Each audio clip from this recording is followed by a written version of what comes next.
Totoo ba ito? Si Leni Robredo nagsalita na rin tungkol sa PBBM admin, tungkol sa mga nangyayaring kapalpakan. Ito, panoorin natin ang video. Bitin sa bawat pagkakataon ang katotohanan. Sa ilalim ng rehimeng Marcos, nagdusa ang Pilipino. Ninakawan, tinorture at pinaslang. Ginamit ang ngalan para ibaon ang bansa sa utang at pagbabayaran ng utang na ito hanggang sa mga susunod pang henerasyon. Yan po ay nakita ko po yung post na yan kay LJTV. Ayan, siya po yung nag-post niyan kung saan ay nagsalita po siya diyan tungkol po sa Marcos administration ngayon at mayroon namang sa tingin ng iba sa nakampanood niyan ay mayroon mang katotohanan yung sinasabi po ni Leni po dyan. Kaya sa mga kakamping dyan, sa mga makapanood ng video na to, ano na, kung ito yung paniniwala ni Leni, ano na, kasi may mga kakilala po akong kakamping na talagang suportado na ngayon ang Marcos administration. May iba dyan. Pero may iba naman na kagaya kay Rowena Guanzon, ayaw sa pamamaraan, lalo kay Martin Romualdez, galit sila kay Martin Romualdez. Kaya naguguluhan din ako. Kanino nakasuporta ang mga kakamping ngayon? 'Di ba? Mga talunan na, pero di natin alam kung saan na sila paano kayo manalo o paano manalo yung pambato nyo sa 2028 kung labo-labo na kayo. 'Di ba? Pambato nyo, sino ba pambato nyo sa 2028? 'Di ba si Risa Hontiveros pa yata? Kagaya nito, si Leni Robredo.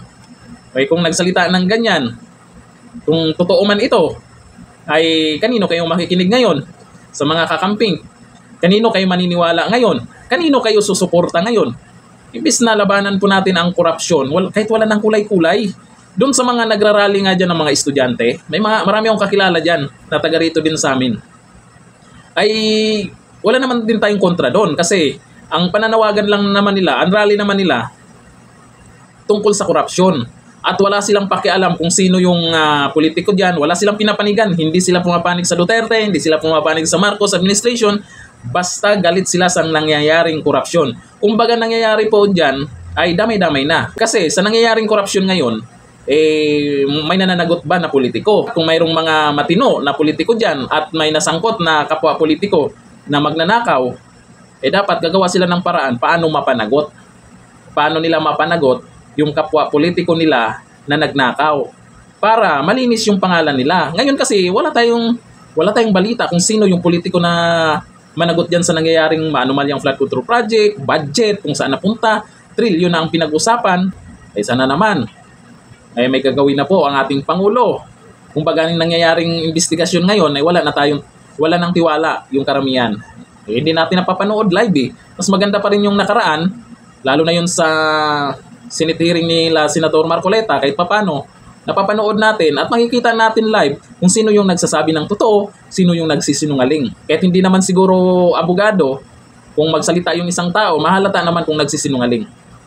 Sa mga ebidensya na inilabas, mahalata naman yan. Bakit ngayon mukhang wala tayong mapapanood na investigasyon ginagawa nila dyan? Hindi natin alam kung may mananagot dyan. Ito kasing iba, pag nakita nilang nakipaglaban itong mga Duterte supporters kontra korupsyon, kukontrahin nila.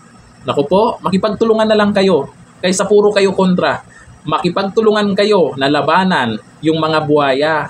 Hindi yung, andyan na. Ito na yung mga Duterte supporters, matapang, na nagsasalita dyan, hindi na nanahimik, binubuking yung ginagawa ng mga buhaya kung sino man yung mga politiko dyan. Kukontrahin nyo, haharangin nyo, ay lumalabas, ay kakampi kayo doon. Hindi nyo pwedeng itanggi na hindi kami kakampi doon, galit din kami sa korupsyon. Paano pinagtanggol nyo yung mga buhaya? Di malamang kakampi kayo doon, di ba? Di ba? Hanggang dito na lang, thank you.